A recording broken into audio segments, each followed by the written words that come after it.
Bonjour Emelka! Bonjour, quelle joie d'être avec vous. C'était trop beau. Est-ce qu'on peut faire du bruit pour le roi des rois? Est-ce qu'on peut acclamer celui qui est saint, celui qui est tout-puissant, celui qui est dans ce lieu, celui qui t'aime, celui qui t'a racheté? Tu es vu, tu es connu de Dieu, tu es aimé et il est ici. Quel bonheur, quel bonheur. Merci, merci, merci à toi qui regarde aussi devant ton écran. Et juste avant de commencer, dis à ton voisin, ta voisine, dis-lui, je suis contente de te voir ici, là. Regarde-le dans les yeux, dis-lui, je suis contente de te voir. Fais ton exercice, tourne-toi derrière, tourne-toi la personne derrière toi. Dis-lui, Emelka ne serait pas pareil sans toi, et toi aussi devant l'écran. Je vais commencer ce message en vous posant une question. Comment réagis-tu dans l'épreuve? Comment réagis-tu dans des moments d'adversité? Parce que, savez-vous, ça va tout nous arriver. Dites amen avec moi. Comment tu réagis dans des saisons d'injustice, des saisons d'incompréhension, des saisons de doute? Et en fait, le sujet qu'on va aborder ensemble, nous allons parler de résilience. Le résilience est un concept, on en parle beaucoup ces jours-ci, la notion de comment rebondir dans l'épreuve. Et le premier texte que je veux partager avec vous, il se trouve dans 1 Thessaloniciens, chapitre 2, verset 2. Et c'est Paul qui parle, et il va écrire ces paroles-là alors qu'il vit une saison d'adversité. Il a été fouetté publiquement, il a été jeté injustement en prison. Et on va lire le texte, c'est écrit, il va dire « Après avoir souffert et reçu des outrages à Philippe, comme vous le savez, nous, 3 petits points. » J'ai arrêté le verset là et je me suis posé la question, toi Stéphanie, t'as peut-être pas été fouettée, t'as peut-être pas été jetée en prison, mais lorsque tu souffres, comment tu réagis? Est-ce que tu râles? Non, moi, je suis pas française, je suis québécoise. Non, je fais des blagues. Est-ce que je me mets en colère? Est-ce que je me mets à critiquer? Est-ce que je m'isole? Comment je réagis dans l'épreuve? Moi, j'ai dit oui à tout ça. Ça m'est arrivé toutes ces émotions-là. Mais Paul va écrire, alors que nous avons souffert et reçu des outrages, comme vous le savez, nous prîmes de l'assurance en notre Dieu pour annoncer l'évangile de Dieu au milieu de bien des combats. Et ça m'a percuté l'esprit parce que dans sa douleur, dans sa saison difficile, il a pris de l'assurance. Il a eu encore plus de zèle, plus de hardiesse. Et en fait, le mot assurance en grec, c'est parésiazomai, et ça veut dire user de liberté dans le discours, parler librement. Alors qu'il souffre, il a parlé encore plus de Jésus. Par la suite, ça veut dire aussi, encore dans un autre sens, grandir dans la confiance, montrer de l'assurance, prendre un envol. Et en fait, c'est exactement ceci, la résilience. La résilience, c'est la capacité de rebondir malgré et à travers les défis et la souffrance. C'est un concept qui a été énoncé au début par Boris Cyrulnik et il a dit que la résilience, c'est la capacité à réussir à vivre, pas à survivre, à vivre, à se développer en dépit de l'adversité. Et souvent, lorsqu'on veut parler de résilience, c'est plus que persévérer, c'est plus que encaisser. C'est vraiment, j'encaisse, je rebondis et je vais même plus loin. Et lorsqu'on parle de résilience, on va utiliser souvent la fable de La Fontaine, le chêne et le roseau. Dans cette fable-là, quand le vent souffle doucement, on dit il reste droit. Le chêne reste droit comme un chêne. Et quand aussi le vent souffle doucement, le roseau plie et se relève. Mais quand le vent souffle fort, le chêne casse, mais le roseau plie, et se relève. Et c'est exactement ce que Dieu veut faire à travers nos vies. Il veut, dans l'adversité, faire de nous des hommes et des femmes qui plient, mais qui se relèvent et rebondissent et prennent leur envol. Est-ce que j'ai des hommes et des femmes dans ce lieu? Vous désirez que Dieu fasse de vous des personnes résilientes. On va regarder à partir de la parole de Dieu comment développer, comment devenir cette personne résiliente-là. Parce qu'en fait, on ne naît pas résilient ou résiliente, on le développe. Et on va regarder à travers la vie de David, cet homme selon le cœur de Dieu. On va avoir 3 clés aujourd'hui, 3 temps, 3 saisons, je dirais 3 étapes pour devenir résilient. Le premier temps à passer, c'est il y a un temps pour pleurer. Et le texte qu'on va regarder, le texte principal, c'est dans le livre de Samuel. Mais pour vous remettre dans le contexte, quand le récit prend place, David a déjà été oint par Samuel pour devenir roi, mais il n'est pas encore roi. Il est fugitif, il est poursuivi par Saül, il est dans une saison difficile de sa vie.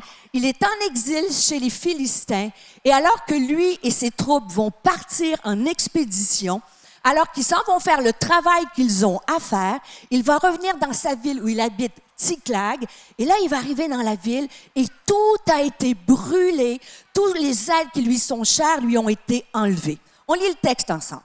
1 Samuel, chapitre 30, versets 1 à 6. Lorsque David arriva le 3e jour à Tsiklag, avec ses gens, les Amélicites avaient fait une invasion dans le Midi et à Tsiklag. Ils avaient détruit et brûlé Tsiklag après avoir fait prisonnier les femmes et tous ceux qui s'y trouvaient, petits et grands. Ils n'avaient tué personne, mais ils avaient tout emmené et s'étaient remis en route. David et ses gens arrivèrent à la ville et voici, elle était brûlée. Mettez-vous dans la peau de David. Vous arrivez et tout est brûlé. Leurs êtres chers, comme j'ai dit, les femmes, les fils, ont été enlevés captifs. Et là, ça m'a touché. Alors David et le peuple qui était avec lui élevèrent la voix et dirent « Gloire à Dieu, Alléluia ». Vous êtes d'accord avec moi que c'est pas ce qui est écrit? Même si c'était l'homme choisi selon le cœur de Dieu, dans la souffrance, dans la perte, dans tout ce qui est détruit, c'est écrit, ils élevèrent la voix et pleurèrent. Pas juste un petit peu. Ils ont pleuré jusqu'au moment où il n'y avait plus de force. Et si je suis honnête avec vous, lorsque la vie frappe, peut-être que ce n'est pas physique, peut-être que ta ville n'est pas brûlée, mais peut-être que ton mariage est en feu. Peut-être que tes enfants ont été volés par l'ennemi. Peut-être que c'est le mariage de tes enfants. Peut-être que c'est ta santé. Peut-être que c'est au niveau professionnel, dans ton ministère, dans tes rêves. Et peut-être aujourd'hui, alors que tu es assis ici ou devant ton écran, tu es à Tsiklag. Il y a une situation dans ta vie qui te fait souffrir. Et je veux te dire, c'est saint S-A-I-N et saint S-A-I-N-T de pleurer. Si David a pleuré, tu as le droit de pleurer. Et certains, vous aimez Dieu de tout votre cœur et des fois, quand on pleure, c'est comme si on a l'impression qu'on n'a plus la foi. C'est comme si l'impression qu'on va peut-être décevoir Dieu ou qu'on ne croit pas que Dieu peut agir. Mais David, à ce moment-là, il a pleuré. Et je crois que Dieu vous envoie ici, en présentiel ou devant l'écran, une Canadienne avec un petit accent québécois, te dire « c'est OK de pleurer ». Regarde ton voisin, ta voisine, dis-lui « c'est OK de pleurer ». C'est OK de pleurer. C'est la première étape de la résilience. David n'était pas dans le déni, il souffrait. Mais je crois aussi que Dieu vous envoie une petite Canadienne avec un petit accent québécois te dire « tu as assez pleuré ». Tu as assez pleuré sur cette situation. Tu as assez pleuré sur cette relation-là. Et le Seigneur, le texte dans l'Ecclésiaste qui dit, c'est tellement beau, Ecclésiaste chapitre 3, verset 1 à 8, je ne le lirai pas au complet. Mais ça dit, il y a un temps pour chaque chose sous le soleil. Il y a un temps pour naître, un temps pour mourir, un temps pour planter et un temps pour arracher ce qui a été planté, un temps pour abattre et un temps pour bâtir. Je crois sincèrement que Dieu vous dit, il est temps de rebâtir. Avec ma force, tu vas rebâtir. Tu vas renaître de ces cendres. Il y a un temps pour haïr et un temps pour aimer. Et c'est le moment. Et c'est ça dans la résilience. Tu as un temps pour pleurer. Tu peux courber. Mais le temps suivant, c'est il y a un temps pour prier, se relever. Et la suite du texte est fascinante. J'ai dit, il y a un temps pour pleurer et il y a un temps pour prier. On va regarder la suite du texte. Ça nous dit 1 Samuel, encore chapitre 30, versets 1 à 6. Ça dit, David, il a élevé la voix. Ils ont élevé la voix. Ils ont pleuré jusqu'à temps qu'il n'y ait plus la force. Mais la suite nous dit, et David fut, et c'est tellement réel la parole de Dieu, comme vous et moi, David fut dans une grande angoisse. Est-ce que vous avez déjà connu l'angoisse quand c'est souffrant? Et la Bible dit, David est dans cette angoisse-là, car le peuple parlait de le lapider. Déjà, la ville est brûlée. Déjà, les femmes, les enfants ont été enlevés. Et comme si ce n'était pas assez, il en rajoute, les gens autour de lui veulent le lapider. As-tu déjà eu cette situation-là, que déjà ça va assez mal dans notre vie, tu as toujours une bonne ou un bon ami qui vient te dire quoi faire ou te lapider? Non, je sais qu'ici vous êtes spirituel, là, c'est pas MLK. Mais des fois, la vie, ça va mal et on dirait qu'on en rajoute des choses, une couche. Et là, ça m'a frappé parce qu'il est écrit, mais David reprit courage en s'appuyant sur l'Éternel, son Dieu. Et j'ai une bonne nouvelle pour toi aujourd'hui. Lorsque nous nous appuyons sur le Dieu 3 fois saint, celui qui est tout-puissant, le Dieu de toute possibilité, le Dieu qui ne change pas, le Dieu des miracles, c'est lorsqu'on va vers lui qui nous donne la force, lorsqu'on est plié, de rebondir. Et il le fait pour David, il veut le faire pour toi aujourd'hui. Et je peux le prêcher avec conviction parce que j'ai expérimenté. Durant la période de COVID, pour plusieurs, c'était difficile. Pour moi, COVID a été une des plus difficiles saisons de ma vie. Et j'avais pris, juste avant COVID, en 2019, en accord avec mon mari, mon pasteur, de laisser mes fonctions comme pasteur et de devenir un ministère itinérant, voyager à travers la francophonie. Ministère itinérant, ça ne veut pas dire sans papier, là. Soyez encouragés. Et en fait, je voyageais, mon calendrier était bien plein. Et là, COVID arrive, les frontières ferment. Et je me suis retrouvée à la maison sans rien devant moi. Et je ne sais pas si c'est pareil pour vous comme pour moi, mais lorsqu'on était à la maison, on ne pouvait pas trop sortir. Et là, j'ai vu tout ce qui allait mal dans ma maison. Ma décoration, toutes les choses. Je ne suis pas la seule. Et en plus, cette saison-là, plusieurs, vous savez, c'était difficile avec mon fils qui était mon aîné. Il s'était éloigné de Dieu et COVID n'était pas facile dans des périodes j'avais des dépendances, toxicomanie. Mon plus jeune aussi avait des défis. Et j'étais à Tiglagne et j'ai pleuré. Mais un jour, le Seigneur m'a dit, tu as assez pleuré. Maintenant, viens dans ma présence et je vais te relever. Et le Seigneur m'a donné un passage de la Bible et je veux vous le partager cœur à cœur, mes amis. Et il m'a tellement fait du bien que je prie qu'il y ait la même chose, que Dieu puisse saisir par le Saint-Esprit ce passage-là et te dire, aujourd'hui, je vais te relever. Et le passage est dans Jean, l'évangile de Jean au chapitre 15, au verset 4 à 5. Et ça dit, « Demeurez ou habitez en moi et je demeurerai en vous, j'habiterai en vous. Comme le sarment, la branche, ne peut de lui-même porter du fruit s'il ne demeure attaché au sceptre, au tronc, ainsi vous ne le pouvez non plus si vous ne demeurez en moi. Je suis le sceptre, le tronc. Vous êtes les sarments, les branches. Celui qui demeure en moi porte beaucoup de fruits. Dites avec moi, pas un peu, beaucoup de fruits. Car sans moi, vous ne pouvez rien faire. Alléluia. Mais avec lui, je peux tout faire. On connaît ce passage-là. Je connaissais ce passage-là. C'est drôle. Et je sais que si je vais dans la présence de Dieu, c'est lui qui va me donner la force. Je demeure en lui. Mais, mes amis, c'est pas parce qu'on sait qu'on fait. C'est pas parce que je sais que je fais. Et le Seigneur m'a dit, et tu dois, plus tu vas rester dans ma présence, plus tu vas porter des fruits, plus tu vas avoir des choses extraordinaires dans ta vie, dans ta maison et dans ton ministère. Et ma première révélation que Dieu m'a donnée, c'est que sans lui, je ne peux rien faire. Je le sais là. Et c'est drôle, moi, mon fils plus jeune, Jérémie, il me voit lire la Bible encore. Ça fait 40 ans que je lis la Bible. Puis à chaque fois que je lis la Bible, il me dit, « Maman, je peux pas croire. Ça fait 40 ans que tu lis la Bible, tu n'as pas encore compris. » Et voilà. Et des fois, il y a des versets, on sait que sans lui, on ne peut rien faire. On le sait là. Mais est-ce que je le sais là?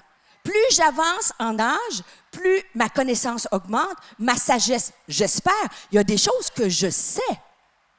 Mais plus j'avance, plus que je réalise que sans lui, ma connaissance ne sert à rien. Sans lui, dans l'épreuve à Tiglath, sans lui, dans ma famille, dans cette situation-là, je ne peux rien faire. Et nous sommes appelés à demeurer en lui. Et le terme « demeurer », c'est très important. On le retrouve 40 fois juste dans l'Évangile de Jean. Demeurer, c'est un terme qui n'est pas passif, c'est un terme qui est actif. Je demeure activement en lui.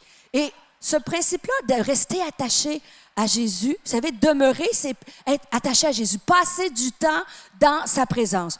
On le comprend très bien lorsqu'on regarde aux lois naturelles. Vous savez, les lois naturelles sont transposables dans le domaine spirituel. Si je prends la plante ici et que j'enlève un morceau, la branche, je coupe la branche, j'ai ça ici. Je comprends très bien que si je coupe ici et que j'enlève les feuilles, il n'y aura pas de fruit qui va pousser, ça va mourir. Vous êtes d'accord avec moi?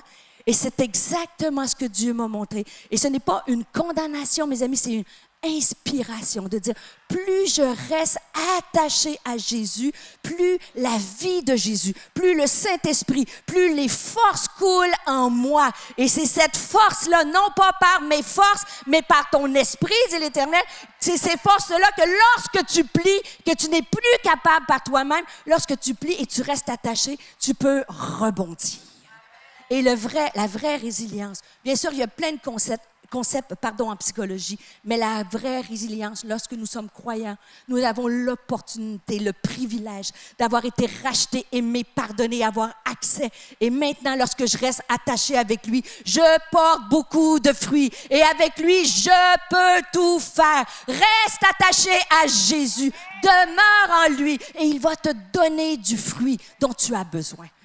Et en fait, rester attaché, c'est comme j'ai toujours eu une vie de prière à cette époque-là. Mais vous savez, il y a des saisons dans notre vie de prière.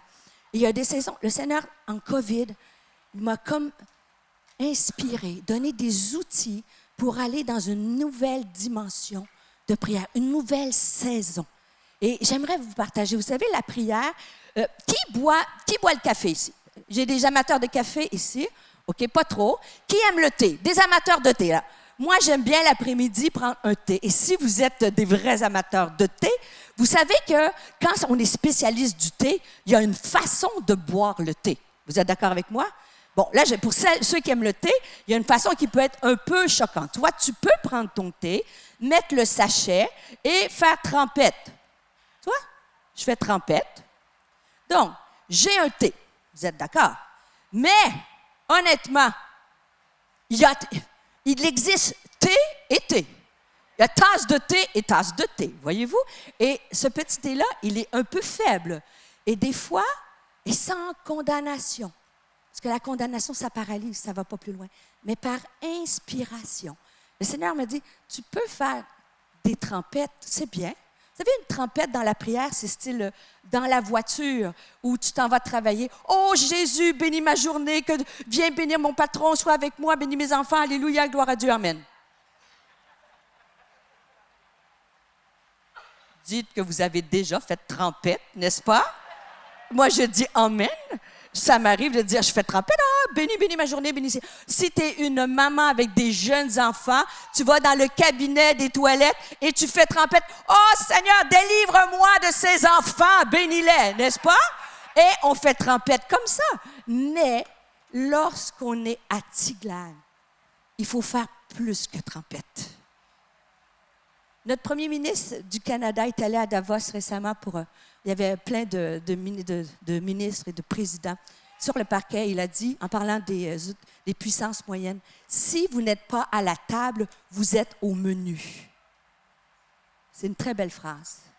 C'est la même chose dans la prière. Si nous ne sommes pas à la table avec Jésus, mes amis, nous allons être au menu de l'ennemi qui va venir attaquer, diviser ta maison. Et l'idée, c'est passons du temps dans la présence de Dieu. Demeure en lui et il va demeurer en toi. Le verset nous dit qu'il demeure en nous. Savez-vous, nous sommes gagnants. Dieu habite en nous. Mais ma question pour vous, sans condamnation et avec amour, je demande la question, lui demeure en toi, mais toi, où demeures-tu? J'ai mis une petite image que j'ai préparée.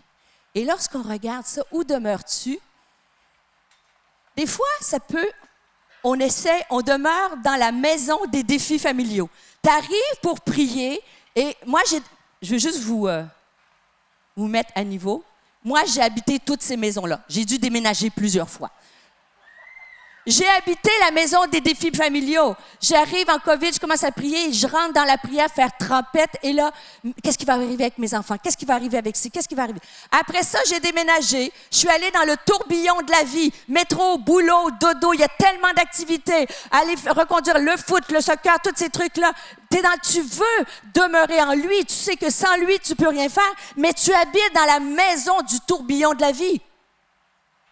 Après ça, les peurs.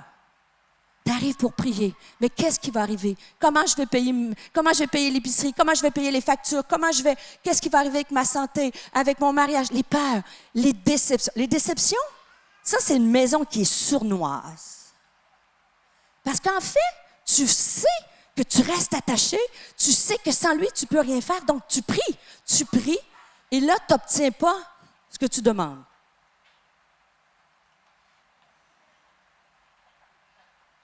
Avez-vous toujours le résultat à vos prières, vous?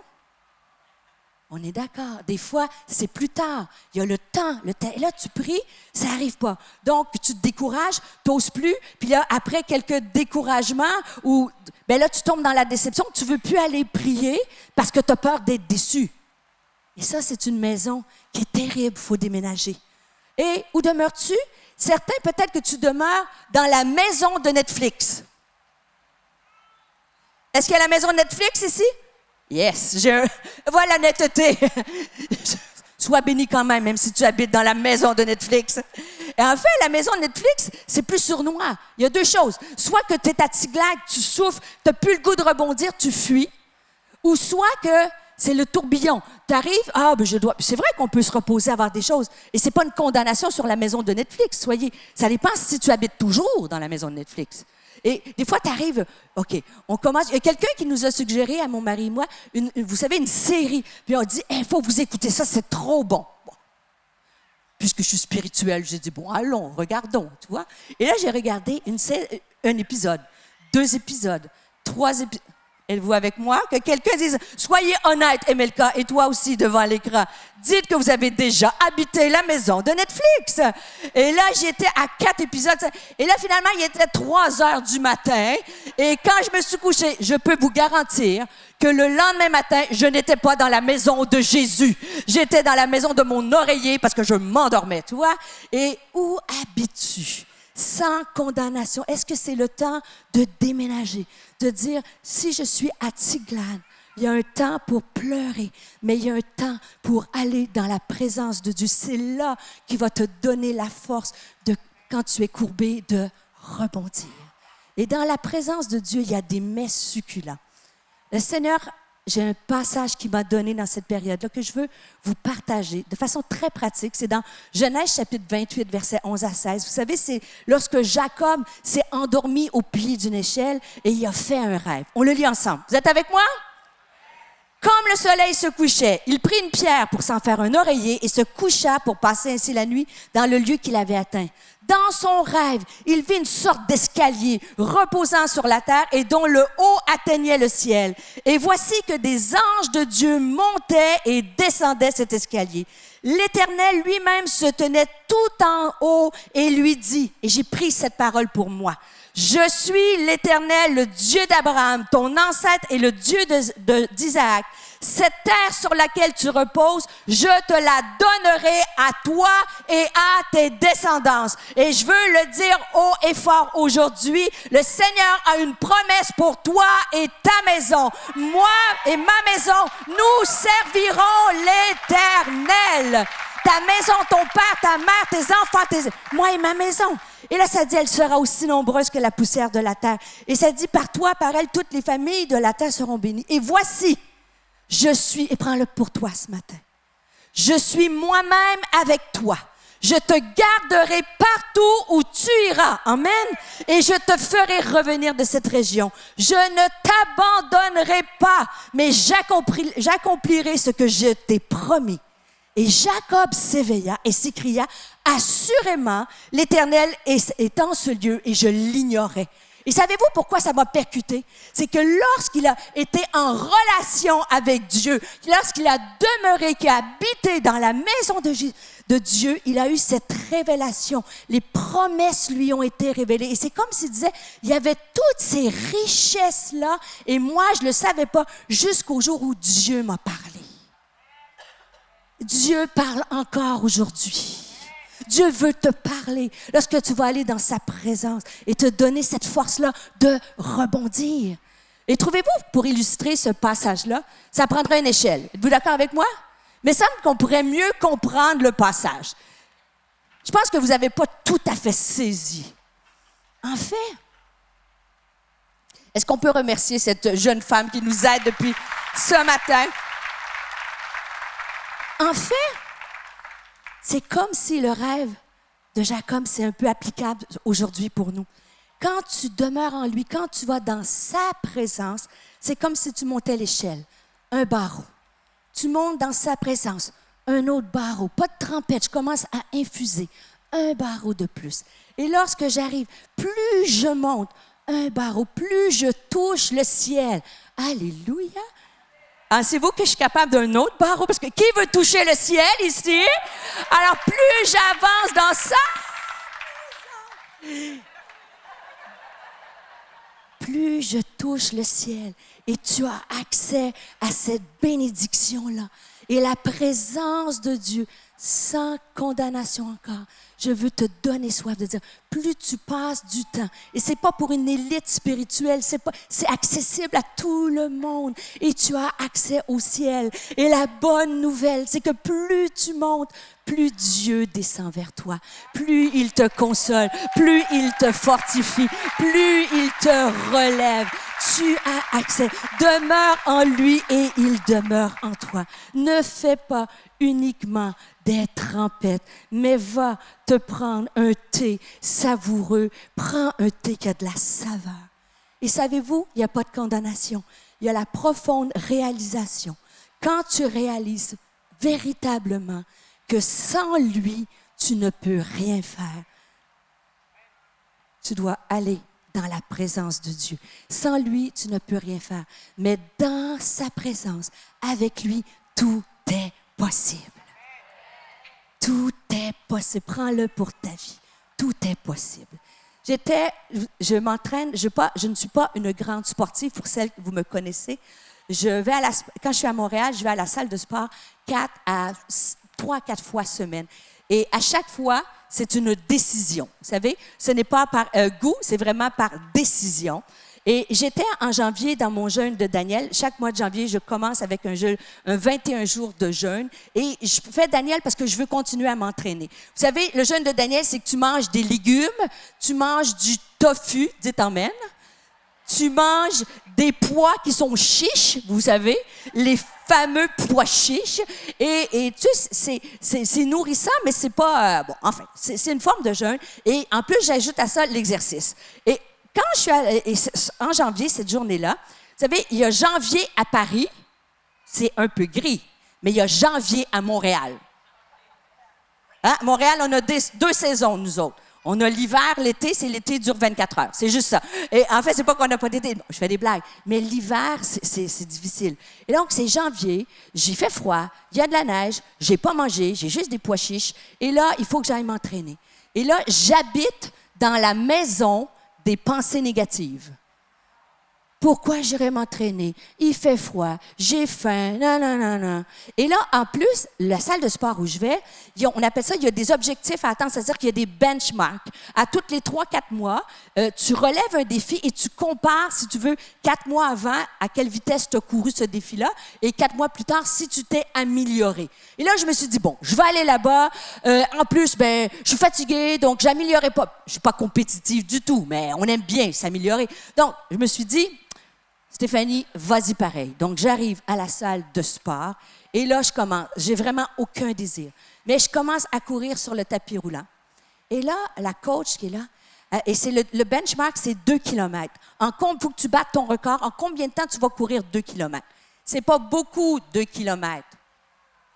Mais quand ça ne te tente pas, c'est beaucoup, tu vois? Et là, je commence à courir. Et là, la coach a dit... Les filles, est-ce que quelqu'un qui peut me donner 0,1 km/h de plus?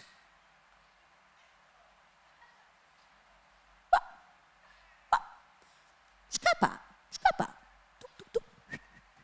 Les filles, est-ce que quelqu'un qui peut me donner 0,1 km/h de plus? Peut-être. Bref, après mon 2 km stop, j'arrête.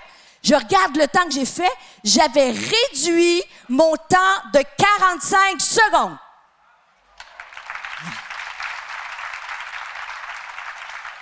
Vous rigolez. Je vous dirai pas en combien je l'ai couru si vous êtes sportif. Et c'est entre moi et Dieu, ça. Mais en fait, pourquoi je vous raconte tout cet exploit incroyable? Je vous raconte ça parce que c'est la même chose que le Seigneur m'a dit dans la prière. Peut-être que des fois, ça ne te tente pas. Des fois, c'est difficile. Des fois, il y a toutes sortes de choses. Mais si tu augmentes intentionnellement 0,1 de plus, 5 minutes de plus, 10 minutes de plus, tu es à 1 barreau, tu vas monter à 2 barreaux. Peut-être certains d'entre vous, vous êtes des gens, des hommes et des femmes de prière, vous êtes déjà à 3 barreaux. Mais le Seigneur veut t'emmener encore plus haut dans les révélations. Et petit à petit, tu vas commencer à monter l'échelle encore plus et avoir ces révélations-là. Et j'avais une pensée particulière. Je crois que certains dans celui que je n'ai pas dit depuis samedi, les premières célébrations, je crois que c'est pour quelqu'un dans ce lieu. Le Seigneur t'appelle à un impact plus grand, t'appelle à un niveau d'influence plus grand, mais il te dit, il est temps de monter de barreau. Parce que sans moi, tu ne peux rien faire. Mais avec lui, avec le Saint-Esprit en toi, tu vas accomplir de grandes choses. Et c'est ça la résilience. La résilience, c'est te dire, peut-être je suis courbé, mais je reste attaché à lui et lui va me donner la force de me relever. Et je vais être très, très appliquée. Je vais terminer dans quelques instants. Myles Munroe a écrit, si vous lisez sur la prière, il a dit, la plus grande difficulté de la plupart des chrétiens, c'est leur vie de prière. Il y a 2 obstacles à la vie de prière. Il y a le manque de temps. On est toutes pris dans ça. Soit intentionnel, 0,1 de plus pour monter. Et la deuxième chose, je veux vous donner des outils très concrets. Il y a la routine. Des fois, on est à Tiglag, on vit des choses extrêmement difficiles, on souffre, mais on ne sait plus comment prier. On ne trouve plus les mots. Et dans ce moment de COVID, le Seigneur m'a dit, Jean chapitre 15, reste attaché à lui. Mais il m'a renouvelé une nouvelle façon de prier. Et peut-être tu vas dire, tu la connaissais pas cette façon de prier-là? Je la connaissais, mais comme c'est une façon très, très appliquée. C'est le Notre Père. C'est la prière que... Et vous savez, c'est pas répéter, une répétition du Notre Père. J'ai commencé à le prier avec intentionnalité. Et je peux juste vous dire, que depuis que Dieu m'a fait, j'ai plus allé dans sa présence. Je ne sais pas si c'est un hasard, mais quelque temps après, plusieurs le savaient, mon fils est revenu au Seigneur après 10 ans de toxicomanie, de dépendance. Il est complètement délivré de sa dépendance. Ça, c'est un niveau. Il a travaillé maintenant à MCTV. Il s'est inscrit au collège biblique. Il s'est marié en août dernier avec une belle Colombienne. Alléluia! Mon fils plus jeune, qui avait des défis d'anxiété généralisés, des défis d'anxiété de performance depuis 1 an, ne prend plus rien du tout, complètement libre d'anxiété. Amen. Une femme, une maman qui se tient à la brèche. Et je dois vous dire que depuis COVID, le Seigneur a ouvert pour moi des portes de ministère incroyables. Et je le dis avec juste action de grâce au Seigneur. C'est une des plus belles saisons de ma vie. Et si Dieu l'a fait pour moi, il peut le faire pour toi.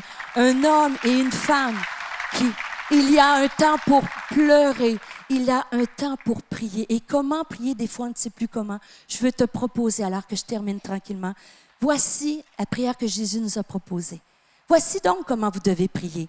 Notre Père qui es aux cieux, que ton nom soit sanctifié, que ton règne vienne, que ta volonté, pas la mienne, mais que ta volonté soit faite sur la terre comme au ciel. Donne-nous aujourd'hui notre pain quotidien. Pardonne-nous nos offenses comme nous pardonnons aussi à ceux qui nous ont offensés. Ne nous induis pas en tentation, mais délivre-nous du mal. Car, proclamons-le, car c'est à toi qu'appartiennent dans tous les siècles le règne, la puissance et la gloire. Amen. Et comment? Je voulais être pratique. Vous avez un QR code qui va apparaître derrière moi. Vous pouvez prendre votre téléphone si vous voulez le scanner. Et dans ce QR code-là, j'ai découpé le Notre Père, la prière de Jésus, en 6 étapes. Et ce n'est pas une obligation. Tu peux garder ta façon de prier, mais si tu cherches peut-être une autre façon de briser ta routine, j'aimerais te proposer cette façon de prier très pratique pour commencer à monter des barreaux encore plus, peu importe à quel barreau tu es. Et j'ai commencé, on commence la prière avec l'adoration. Notre Père qui es aux cieux, que ton nom soit sanctifié. Réalises-tu que tu as accès au Père céleste, celui à qui le règne, l'honneur, la puissance appartient? C'est incroyable, je peux entrer dans la présence de Dieu et j'ai accès au Dieu créateur, le Dieu qui est puissant, mais le Dieu qui est personnel. Moi, j'ai eu un père absent. Maintenant, je rentre dans la prière avec confiance parce que j'ai un père qui est présent, j'ai un père qui est puissant et comme un papa, il veut la meilleure chose pour moi. Alors, je commence puis je lui dis merci pour qui tu es, merci Seigneur pour ta grandeur, ainsi de suite. Et là, je commence à prier. Que ton règne vienne, que ta volonté soit faite sur la terre comme au ciel. Et comme Dieu règne dans le ciel, vous savez, il nous a donné aux hommes l'autorité sur la terre. Et quand tu pries le Notre Père, si tu dis, toi qui règnes dans le ciel, toi qui as toute cette autorité-là, je te prie, viens régner dans ma vie. Viens régner dans ma maison. Viens régner dans mon mariage. Viens que ta volonté s'accomplisse. Non pas, et quand je priais pour ma famille, non pas comme ça que je veux que tu agisses, non pas comme ça, vous savez, c'est comme si on dit à Dieu quoi faire. Non, non, que toi, ta volonté s'accomplisse dans ma vie. Et là, je commence à prier la provision avec autorité. Dieu veut te bénir. Dis à ton voisin, ta voisine, Dieu veut te bénir. Dis-lui, Dieu a une provision pour toi.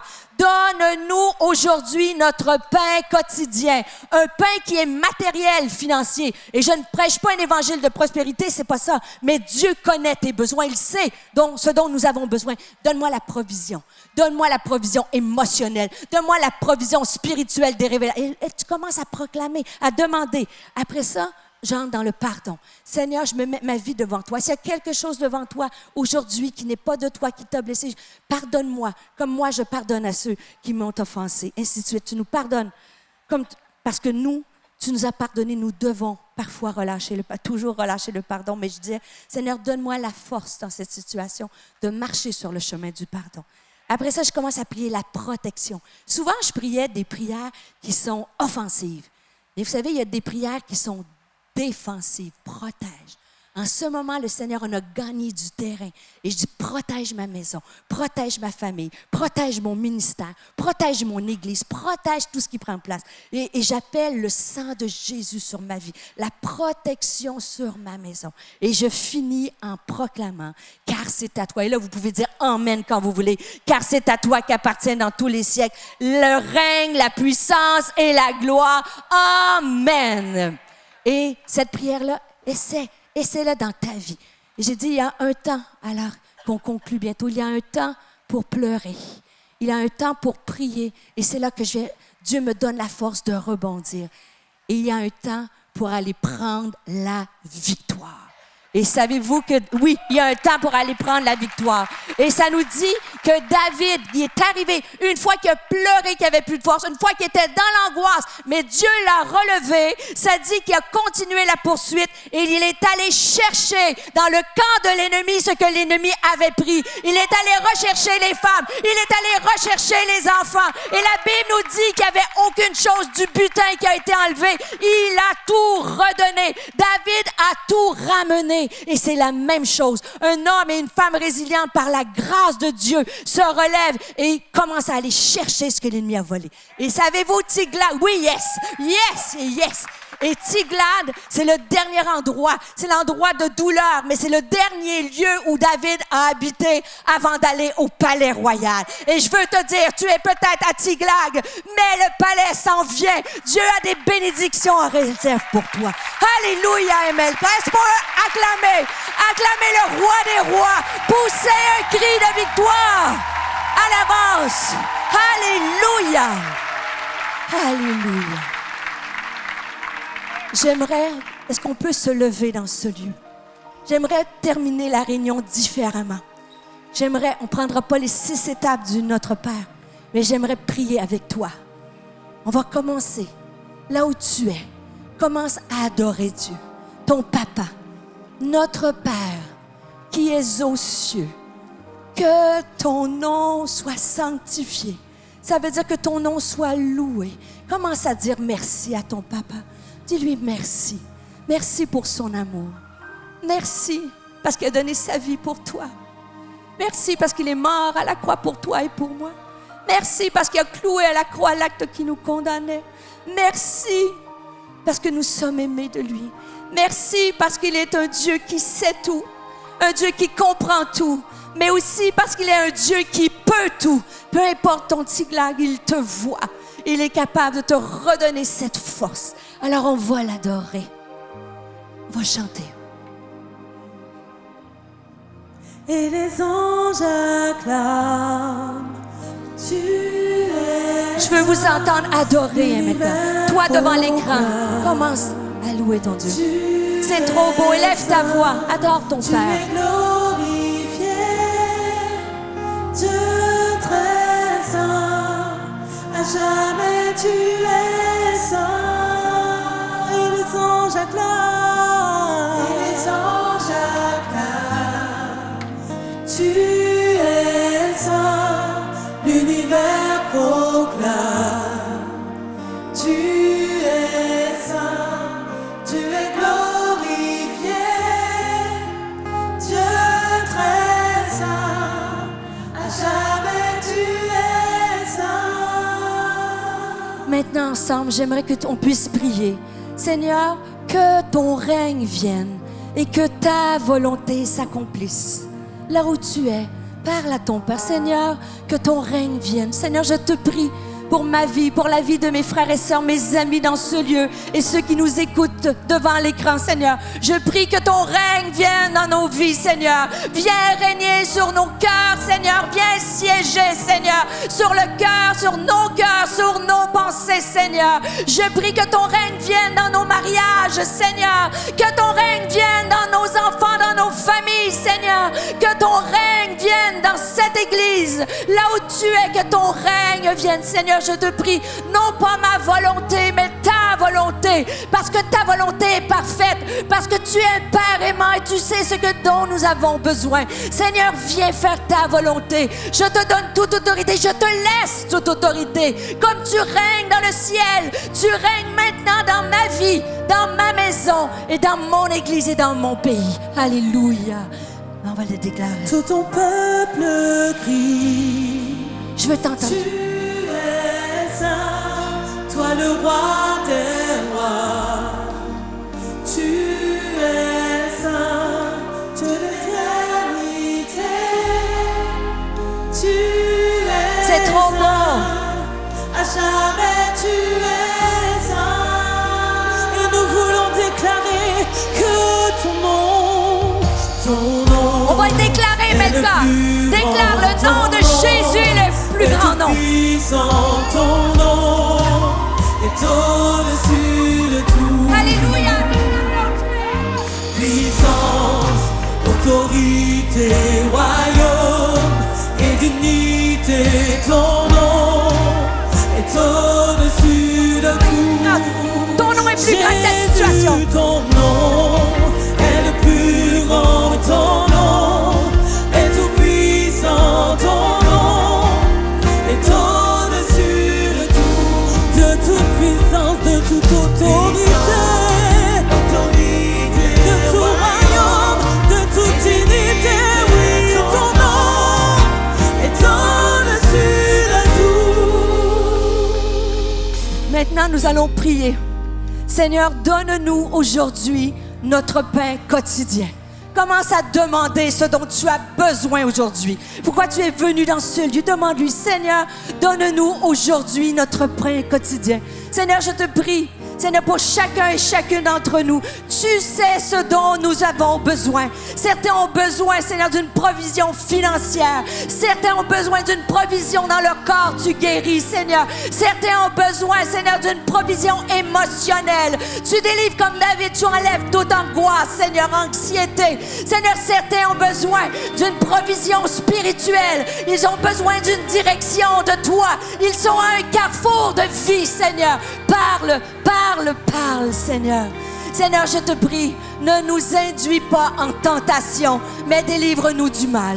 Seigneur, je plaide, je viens avec l'autorité que tu me donnes dans le nom de Jésus. Et je dis à l'ennemi de reculer, Seigneur. J'appelle la protection sur les mariages dans ce lieu. J'appelle la protection sur nos familles dans ce lieu. J'appelle la protection sur les ministères. J'appelle la protection, Seigneur. Alléluia, comme dans l'Ancien Testament qui mettait le sang de l'agneau sur les portes, les linteaux des portes. Seigneur, je prie le sang de Jésus. Le sang de Jésus sur nos cœurs.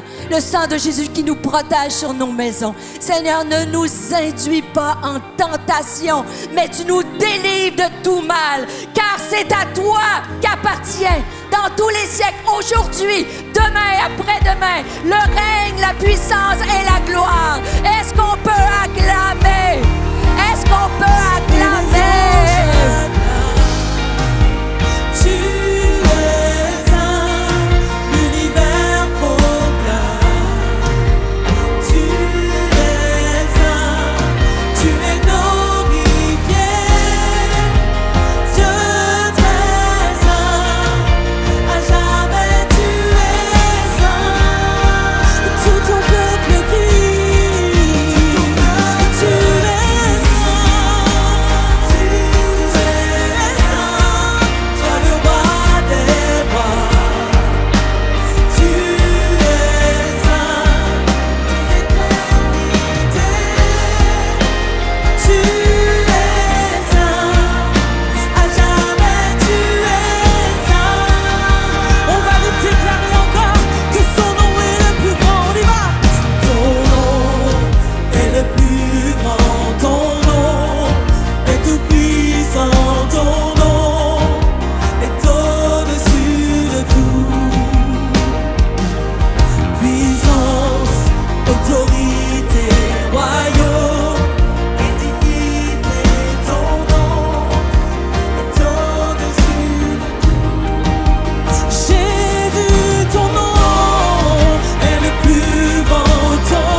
jamais tu es saint.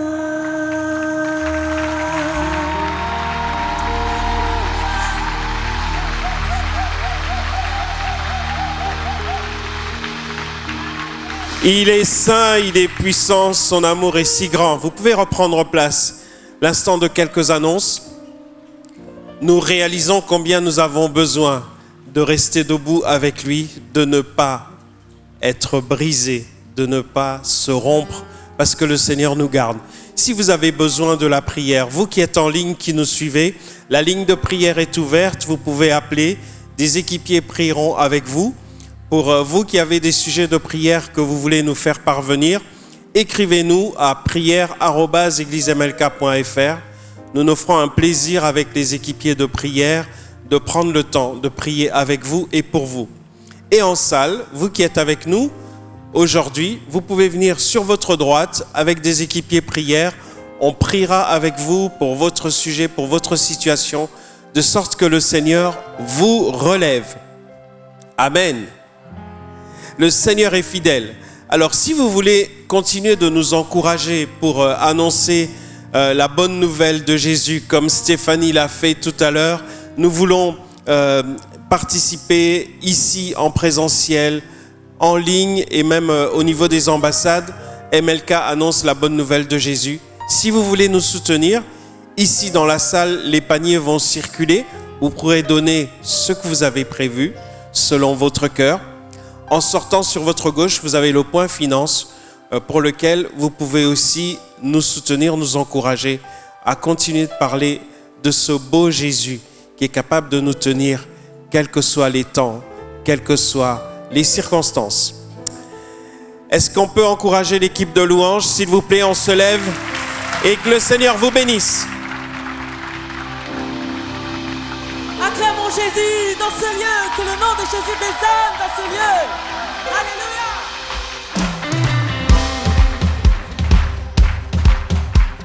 Je célébrerai le nom du Seigneur, je veux élever le nom du Seigneur, je veux élever le nom du Seigneur, je veux glorifier, le glorifions-le pour tout ce qu'il a fait. Je veux glorifier le nom du Seigneur, je veux chanter, chantons à la gloire de Dieu, je veux chanter.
c'est Jésus que tu célèbres, c'est Jésus que tu célèbres, c'est Jésus, c'est Jésus, c'est Jésus. Il mérite toute la gloire, l'honneur, la louange. Et quel que soit le circonstance, c'est l'homme. Célébrerai le nom du Seigneur, je célébrerai le nom magnifique, je célébrerai le nom. Et le dernier, je célébrerai le nom du Seigneur. Cette vidéo t'a parlé? Clique sur j'aime. N'oublie pas également de t'abonner et de déclencher les notifications. Si cette vidéo t'a touché, elle peut aussi faire du bien à ceux qui t'entourent. Prends 5 minutes pour la partager à un proche ou à un ami qui en aurait besoin.